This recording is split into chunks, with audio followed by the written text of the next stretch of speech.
Praise the Lord. પરમેશ્વરના અજવાળામાં તમારું સ્વાગત છે. મારા પ્રિય મિત્રો, આજે આપણે પરમેશ્વરનું વચન જોઈશું. તો આજે આપણે બે પ્રકારના શહેરો જોઈશું કે જેનો પરમેશ્વરે એકનો નાશ કર્યો અને એકનો બચાવ કર્યો. ઉત્પત્તિ 19 અધ્યાયની અંદર આપણે જોઈએ તો સદમ અને ગોમોરાની ભ્રષ્ટતા વિશે લખવામાં આવ્યું છે. બીજી જગ્યાએ આપણે યુનાના પુસ્તકની અંદર જોઈએ તો નિનવેના નગરના લોકો પણ એટલા જ પાપી હતા. તો સદોમ અને ગોમોરાના લોકોનો નાશ શા માટે થયો? તો બાઇબલ શું કહે છે કે એ લોકો એટલા પાપી હતા, દુષ્ટ હતા, એઓની અંદર વ્યભિચાર હતો, નશો હતો, હરેક પ્રકારના પાપો હતા. અને એઓની પાસે પરમેશ્વરે એક લોત નામનો વ્યક્તિ એઓની પાસે હતો જે પરમેશ્વરની બીક રાખનારો હતો, જે ઇબ્રાહિમના ભાઈનો દીકરો હતો. પરંતુ બાઇબલ શું કહે છે કે એવો લોતનું સાંભળતા નહોતા, લોતનું માનતા નહોતા અને એવો એ જ પાપોમાં પડ્યા રહ્યા. બીજી તરફ આપણે જોઈએ તો આજે નિનવે નગરના લોકો છે એઓ પણ એવા જ દુષ્ટ હતા, પાપી હતા, વ્યભિચારી હતા.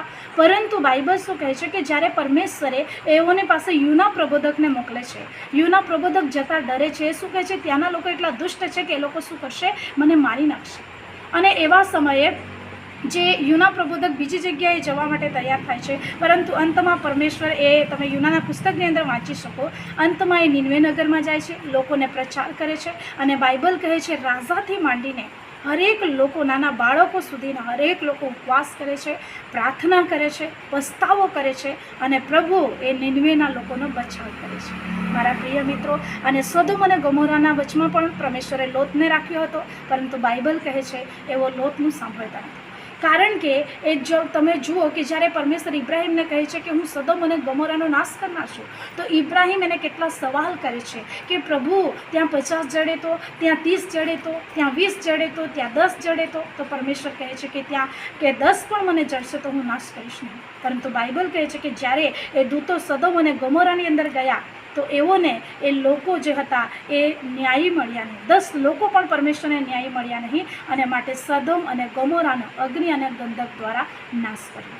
મારા પ્રિય મિત્રો, અને યુનાના દ્વારા નિનવે નગરનો બચાવ કરવામાં આવ્યો. એ લોકોને પણ પરમેશ્વરે બચાવ્યા. એ લોકો પણ વિદેશી હતા, પ્રભુને ઓળખતા નહોતા. સદોમ અને ગોમોરાના લોકો પણ પ્રભુને ઓળખતા નહોતા. પરંતુ ફરક શું છે કે જ્યારે પ્રભુના દાસ એઓની વચમાં ગયા અને એઓએ તેનું સાંભળ્યો, પસ્તાવો કર્યો અને નિનવેના લોકો બચી ગયા.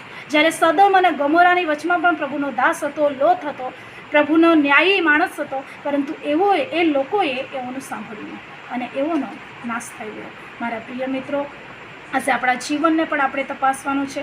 આજે આપણે પ્રભુ પાસે આવીએ છીએ. શું તમે પ્રભુ પર વિશ્વાસ કરો છો? મારા વાલા ભાઈઓ અને બહેનો, તો પ્રભુની આજ્ઞા પાળો, પ્રભુના દાસોનું સાંભળો, એઓનું અનુકરણ કરો કે જેથી કરીને તમે પણ બચી શકો. કારણ પરમેશ્વર આખા સંસાર પર પ્રેમ કરે છે, આ દુનિયા પર પ્રેમ કરે છે અને પરમેશ્વરની ઈચ્છા છે હરેક જાતિ, હરેક ભાષા બોલનારા લોકો, હરેક જાતિના, હરેક રંગના, હરેક દેશના લોકો બચે અને પ્રભુ તરફ વળે અને આશીષ પામે. માટે મારા પ્રિય મિત્રો, પ્રભુ તમને પ્રેમ કરે છે. જો તમે પ્રભુ તરફ વળશો, પ્રભુ તરફથી આશીષ પ્રાપ્ત કરશો અને તમે બચશો અને પ્રભુ તમને સફળ કરશે. ઈશ્વરના નામમાં આનંદ.